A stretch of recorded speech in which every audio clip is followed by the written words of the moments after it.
Good afternoon, Facebook, YouTube, Twitter, and Daily Motion. This is Rich again, back for your second video blog of the day for Wednesday, January 21st, 2015, around 3:33 p.m. in Belleville, Massachusetts. It's cloudy out. It's about 28 degrees. We might get some snow flurries tomorrow night. And Saturday into Sunday, we could get a big storm. And Monday night into Tuesday, we could get a big storm. Some news to report. The Milwaukee Brewers signed pitcher Dontrelle Willis, who's been out of Major League Baseball since 2011, to a minor league contract. The value of NBA teams rose 72% in 2014, and there's 11 teams in the NBA that are worth at least $1 billion, including the Boston Celtics. And there's been a rumor going around that former WCW Cruiserweight Champion and WCW World Tag Team Champion, the Disco Inferno, is rumored to be going into the WWE Hall of Fame as its second inductee in 2015. It's going to be rumored to be announced tomorrow night on SmackDown. And some people think this is a joke, or some people think it's misinformed. But this would be a very crazy move to induct Disco Inferno in the WWE Hall of Fame, because he never wrestled in the WWE, period. But if they have Vince McMahon Sr.'s limo driver, James Dudley, or baseball's all-time home run king, Pete Rose, hey, and induct Disco Inferno. And that's about it on that. And my next subject is about the 1997 WWE Royal Rumble review. The 1997 WWE Royal Rumble was held in the Alamo Dome in San Antonio, Texas. Over 60,000 people saw this. And the main event was Shawn Michaels, the Heartbreak Kid, who's from San Antonio, to face off against Psycho Sid for the WWE title. And Sid was the champion. And also this Royal Rumble had something very amazing happen at the end, but I'll tell you later. The dark matches for the WWE Royal Rumble in 1997 were as follows. The first one was Pedro Aguilera and Venom beat Manicos and Moscow Dura Macana. They were Mexican lucha libre wrestlers from AAA, because the WWE and AAA had a working agreement back then for about 6 months. And another dark match was Octagon Blue Demon Jr. and Tika Bellas defeat Heavy Metal, Aspen of Negron, and Hiskakena. And this was a Lucha 6-man tag team match, but the crowd was not into this match. Even though San Antonio, Texas has a big Hispanic and Mexican-American population, the crowd wasn't into this match. And then they had a midget match on the free-for-all, which it was Mascarita Sagarita and La Pacarita, who was a mini version of La Paca, defeat against Mini Mankind and Mini Vader. And the crowd was not into that match as well. And calling the matches for the 1997 WWE Royal Rumble were Vince McMahon, good old JR, and Jerry the King Lawler. And here are the matches that happened on the pay-per-view. The first match was for the Intercontinental title. It was Goldust with Marlena against Hunter Hearst Helmsley, the reigning champion at the time. And he had a new bodyguard called Mr. Hughes. And this match was built up because Triple H was trying to hit on Marlena, who was Goldust's valet and ex-wife.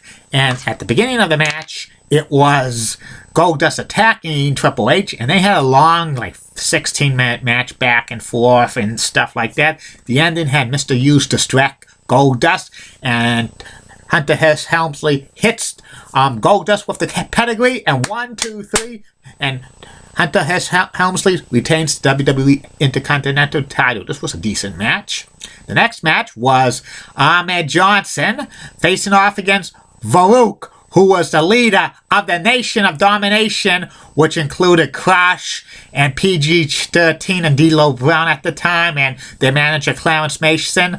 The Nation of Domination was a parody of the Nation of Islam, and Farouk and Ahmed Johnson had a feud going back to July 1996, when Farouk made his WWE debut attacking Ahmed Johnson. Ahmed Johnson was on the show for a while because he suffered a legitimate kidney injury, and the In Your House pay-per-view in December, Ahmed Johnson came back and he said to Farouk, "You're going down! You're going down! You're going down!"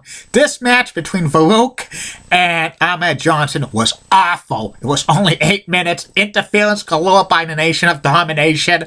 Disqualification by Ahmed Johnson. Horrible. Horrible match. But at the end, Ahmed got one of the Nation of Domination members and gives him the Pearl Silly Plunge. Awful match, in my opinion. Next match is The Undertaker facing off against the man they call Vader. Vader was managed by Jim Cornette, but a few weeks before, The Undertaker tombstone Jim Cornette at like Superstars, and Jim Cornette was off the card, and it was a good match between Vader and The Undertaker. Paul Bearer came down and distracted The Undertaker, and Vader took advantage of that and got the Vader bomb. 1, 2, 3. Vader beats The Undertaker, and Vader's now managed by Paul Bearer. And then The Undertaker gets mad. The Undertaker chokeslams the referee and gives him the chokeslam and lays him out. And the kayfabe storyline for this, The Undertaker was fined his money that he got at the Royal Rumble. But this was just to set up The Undertaker for something else. The next match was a Lucha Libre tag team, 6-man tag team match against, it was Hector Garza, Pedro Aguirre, and Cantaria against Jerry Estrada, Heavy Metal, and Fudo 2 Guerrera. This was over a 14-minute 6-man tag Lucha Libre match, and the crowd was not into this match. They thought it was horrible, boring, and stuff like that. And it was, but the team of Hector Garza, Pedro Aguirre, and Cantaria won this match. It was a decent match for a 6-man tag, but it wasn't clicking with the crowd. And a short time later, after the Royal Rumble pay-per-view, the WWE and the AAA organization in Mexico ended their working relationship because the Mexican Lucha Libre were not getting over to the WWE crowd. I think they did this because the WCW had their own luchadors at the time that they were signing. Rey Mysterio's Jr., Psychosis, Juventud Guerrera, La Parca, and a few others. They were more exciting than the AAA luchadors, who were kind of old or kind of, not that great. And then the next match was the Royal Rumble match of 1997. It did not main event the 1997 Royal Rumble.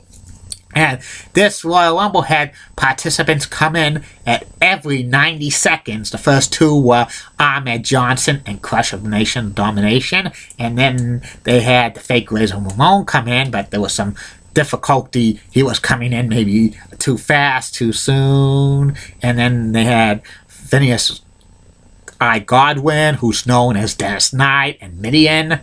And also they had Stone Cold Steve Austin come in at number 5.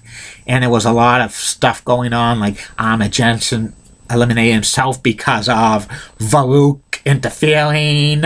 And also Stone Cold was going on a hot roll. He was eliminating wrestler after wrestler after wrestler. He got into a fight with the British Bulldog on this. They had Owen Hart in it, and they had Goldust and Triple H and Mark Mello. They had a few luchadors, including Mil Mascaras, who was the most famous masked wrestler of all time. He eliminates a couple of his own luchador wrestlers, but he was going crazy. He eliminated himself.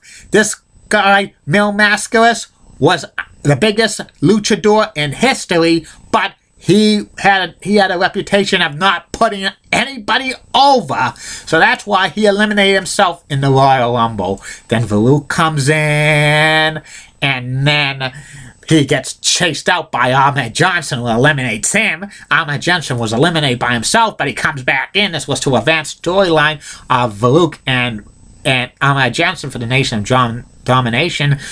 Owen Hart accidentally eliminates the British Bulldog, and then Stone Cold eliminates Owen Hart, and also Stone Cold continues to eliminate wrestler after wrestler after wrestler until he meets up with Bret the Hitman Hart. And this feud was been building between Bret the Hitman Hart and Stone Cold Steve Austin. They had a classic match at Survivor Series 1996, and they've had so many promo work for one another during this time as well. And then they fight, and then they had Jerry the King Lawler come into the ring from the broadcast booth, but he's booted out from the Royal Rumble by Bret the Hitman Hart, and like he was and Jerry the King Lawler was telling McMahon and good old JR on commentary that he missed out on what happened because he got eliminated. And they had the Rock, who was known as Rocky Maivia, Vader, The Undertaker, Terry Funk, Mankind, Flash Funk, the fake Diesel to round out this Royal Rumble. And this Royal Rumble had a very, very controversial finish. Bret the Hitman Hart threw Stone Cold Steve Austin out of the ring. But there was one problem. The referees did not see it because they were trying to break up a fight between Mankind and Terry Funk, who were previously eliminated from the Royal Rumble. If the referees don't see Austin getting eliminated, he went back in and he eliminated The Undertaker and Vader, and Bret the Hitman Hart eliminated the Diesel, the fake Diesel, who is now known as Kane, who used to be Isaac Yankem, and then Stone Cold Steve Austin eliminates Bret the Hitman Hart, and Stone Cold Steve Austin wins 1997 Royal Rumble, and he automatically gets a shot at the WWE Champion. Bret the Hitman Hart was mad. He was so mad. He was getting pissed off. He was telling Vince McMahon that Stone Cold Steve Austin cheated. He was eliminated and stuff like that. But the referees didn't see it. If the referees do not see a wrestler get eliminated in the Royal Rumble, he's legally to come back in and eliminate people. I thought this ending was kind of fucked up and controversial, but this match was kind of more building up Stone Cold to be a major star in the WWE. In fact, the fans were starting to cheer for him a little by little in this match. So I thought this was an awesome performance. Stone Cold eliminated 10 out of the 30 guys. He eliminated a third of the Royal Rumble wrestlers. That's amazing. I think that's a record up to this point. And then the final match, the main event for the 1997 WWE Royal Rumble, was Psycho Sid Vicious, the reigning WWE Champion, against the Heartbreak Kid Shawn Michaels, who was challenging to get his WWE title back. And this feud started at Survivor Series 1996 when Sid beat Shawn Michaels at Madison Square Garden. Even though Sid was a heel, he was getting cheered like crazy in Madison Square Garden. And they were booing Shawn Michaels like nuts. And then Sid wins the WWE title at Survivor Series 1996 by hitting Jose Lothario, Shawn Michaels' manager at the time, with a camera in his chest. And then Sid has a 2-month reign as WWE Champion, and Shawn Michaels wrestles Sid for the WWE Championship at his hometown, San Antonio, Texas, the Alamo Dome. This was a great match. Shawn beats Sid with the sweet chin music for the 1, 2, 3. Shawn Michaels becomes WWE Champion for the second time. The fans go wild, and this was the perfect ending for a great Royal Rumble. Well, actually, this Royal Rumble was actually a two-match show. The Shawn Michaels Psycho Sid title match, and an actually 1997 WWE Royal Rumble match because of Austin's performance and the controversial finish at the end. The rest of the cards, nothing to write home about. The Intercontinental title match was decent, but I've seen better Intercontinental title matches. The match between the Farouk and Ahmed Johnson was a disaster. And also the Undertaker versus Vader match was decent, but it wasn't that right to home about. And that Lucha 6-man tag team match did not belong on a pay-per-view card, even though they were trying to get the WWE fans interested in Lucha Libre wrestling from AAA. The WWE fans did not buy that, even though San Antonio, Texas had a great population of Mexican Americans. They didn't even buy it. And I think this Royal Rumble, even though being a two-match show, is one of the better Royal Rumbles of all time.